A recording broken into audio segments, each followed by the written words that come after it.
Joining us now to discuss is House Minority Whip, Congresswoman Katherine Clark of Massachusetts. So I look at those numbers and I think to myself, how in the world did they win working class voters? Yeah.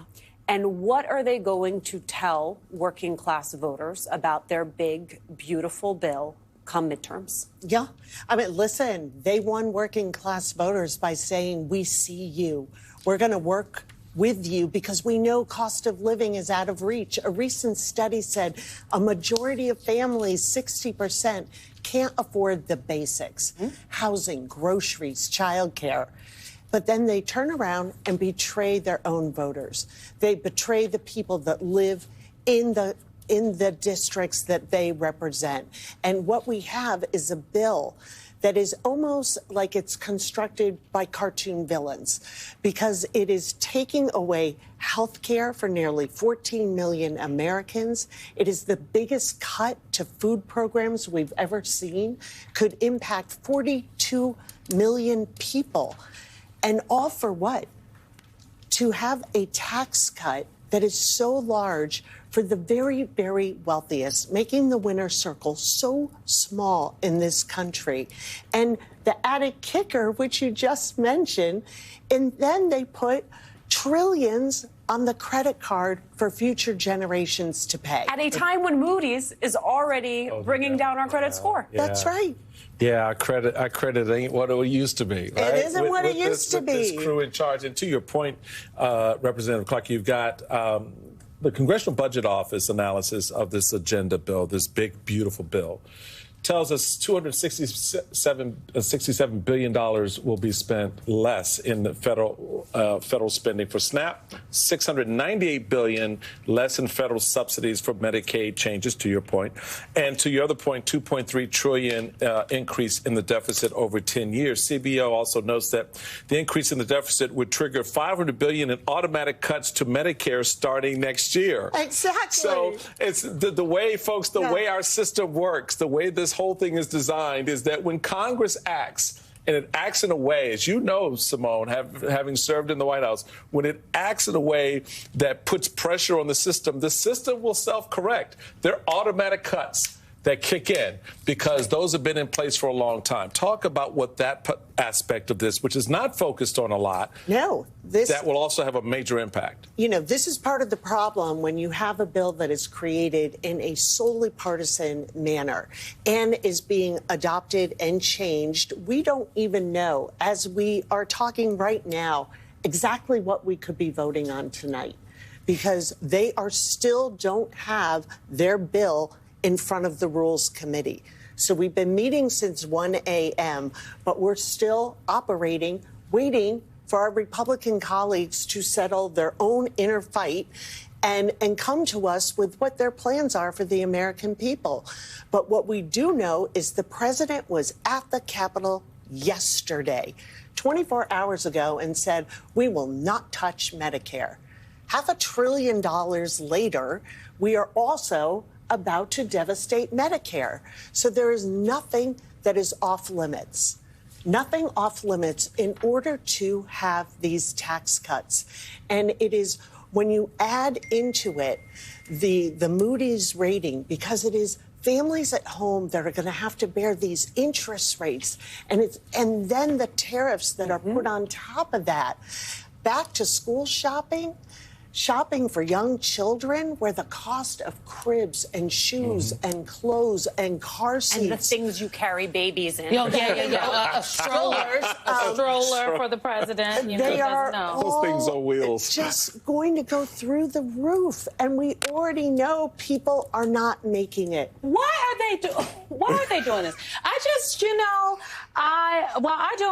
There are very few little things I agree with some of my Republican friends on. I think that the Republican legislators, they're smart folks. This bill feels like a political suicide. Just the agenda, we'll put it up on the screen. It cuts taxes, but it includes tax hikes on universities, on non-citizens, and even some families with children, even though the people who are non-citizens. They also pay taxes, but they don't take. But you know what? Never mind. Too deep in the weeds. Too technical. Too technical. Come on now. It scales back Medicaid and SNAP, which would make it easier for people to lose coverage with work requirements. I will note some of the biggest beneficiaries of SNAP are in rural America. It ends clean energy programs, which would phase out electric car tax break by the end of 2025. That also is, they're going after the Inflation Reduction Act subsidies, which brought a lot of companies. I'm thinking about Republicans in upstate New York. I thought Micron was coming there to build a plant. What's going on with the IRA money? It cuts back education programs. It limits a Biden-era student loan repayment plan that ties payment to income and household size, yet they want people to repay their student loans. It increases national security and immigration enforcement spending, $175 billion for the border and border control agents. I don't see anything in here about addressing the root causes of migration. Why are they doing this? Yeah, I mean, this is the plan, and they will do anything in order to reward their donor class with tax cuts. And they are just, their sole allegiance has become to Donald Trump at the expense of the people they serve. And you mentioned a point that so many of these cuts have this outsized impact on women and women who live in rural areas of this country. And these tend to be areas that are represented by Republicans. Why would you devise a tax bill, a budget plan that goes after the very people that you represent, that will likely close rural nursing homes, rural hospitals that are often the biggest employers in a community, as well as access to medical care? Today, I ran an amendment because they're also taking away funding from Planned Parenthood, which means that those 600 clinics, the overwhelming majority of, are in rural and medically underserved communities, will close. That's 2 million patients who are not only getting contraception, but getting cancer screenings, having mammograms, fertility treatments. And for many of them, there is no other place to go.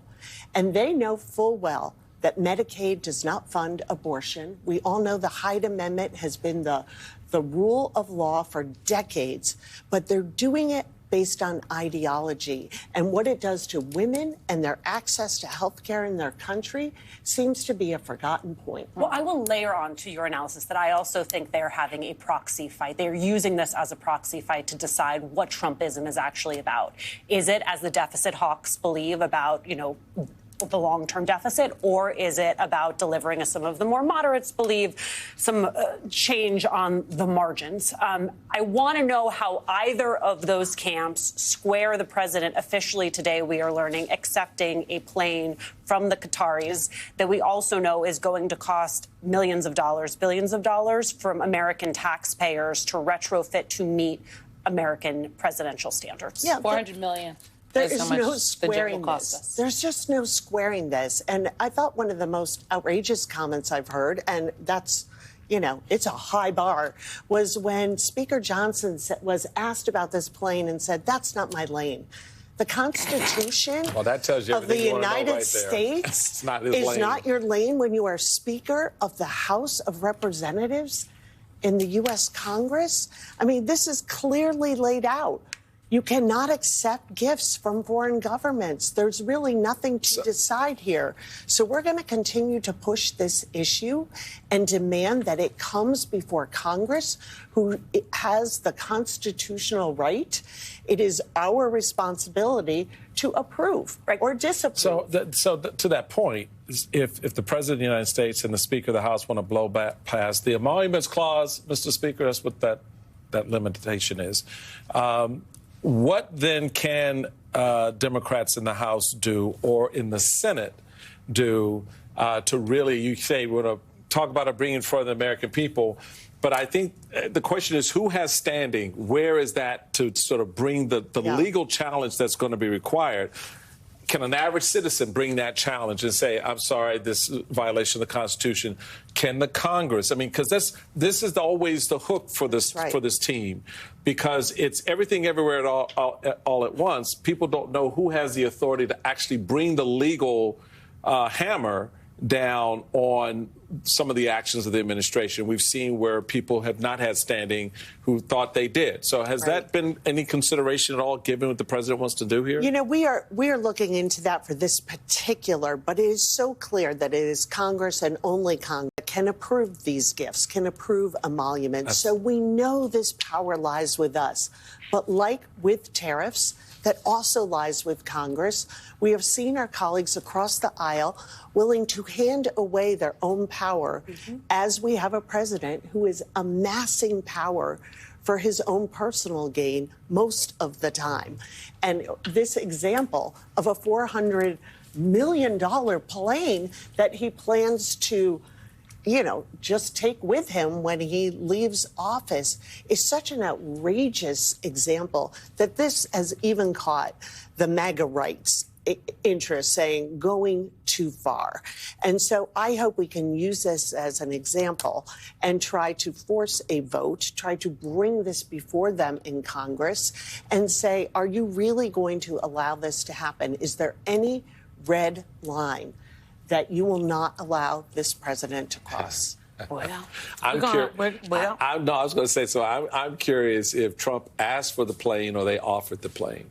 Well, and I mean, they have been trying to sell the plane before. That's why this is so. They were the Qataris were trying to offload this plane, and many people have given the examples of the Washington Monument that the United States accepted, or the Statue of Liberty. All of those came before Congress and were approved by Congress. This was not. So it's in a violation of the Emoluments Clause. He's trampling on constitutional authority, and I mean, I guess the Speaker says, as you noted, he says it's not his area of expertise.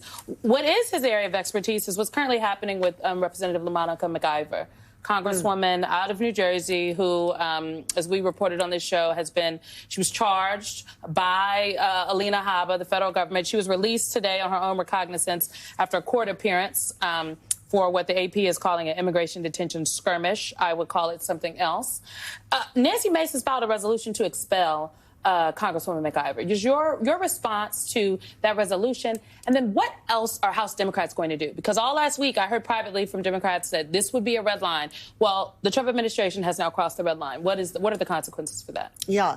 Well, let's work backward here. First, these charges are so politically motivated. It is the most transparent attempt to say to members of Congress that had the explicit legal right to be there. They were actually announced, had an appointment, had been waiting an hour and a half to tour this facility quietly. But they're trying to say, we get to tell members of Congress when they can have their rights, what oversight that they have the right to do. We will tell them what they can do, and we will make an example of LaMonica McIver. And we are going to say that is absolutely transparent abuse of power, and that we are not going to surrender our obligation and our legal right to go in to conduct oversight. And we are not going to be intimidated, and we will stand with LaMonica every step of the way. And we are seeing this also come when we have the AG saying we are no longer going to use the public integrity section of the Department of Justice that is there to depoliticize investigations and charges against political figures, so that when they do come, it's because there is allegations that warrant them, not political vendettas that we're seeing here. And at the same time, in the bill before us today, they are trying to restrict contempt orders being enforced in federal court, because they don't like the fact, to your point, Michael, that we have joined forces with Democratic AGs, with outside groups, and brought over 200 cases standing up for the rule of law, standing up for our budget, standing up for the way we are supposed to do our work. We come together. We represent different parts of the countries and ideologies. We put things into law, and the budgets are a reflection of our values. When DOJ and the Trump administration tore all of that up, when we had unbelievable comments from the chairman of appropriations saying, Our appropriations process isn't law. It's more of an advisory opinion. I mean, all of this is so tied together, and we have to do all these things. We have to bring the cases. We have to stand with our colleagues. And as far as Nancy Mace goes, every day that she can make a headline for herself, yesterday it was posters of herself apparently naked in a hearing room, is a day that she considers a win. So Nancy Mace will constantly be chasing that story, that headline. And we are going to stand with LaMonica. We are going to stand with the rule of law. And today, on this vote, if we have it tonight, we are going to stand with American families and say, we see you. We know this system isn't working for you, and we're going to do everything in our power to prevent losing your health care, losing your veterans benefit, your food programs, all for tax cuts for the very wealthy. Congresswoman Katherine Clark, the Democratic whip, thank you so much for your time. Thank you.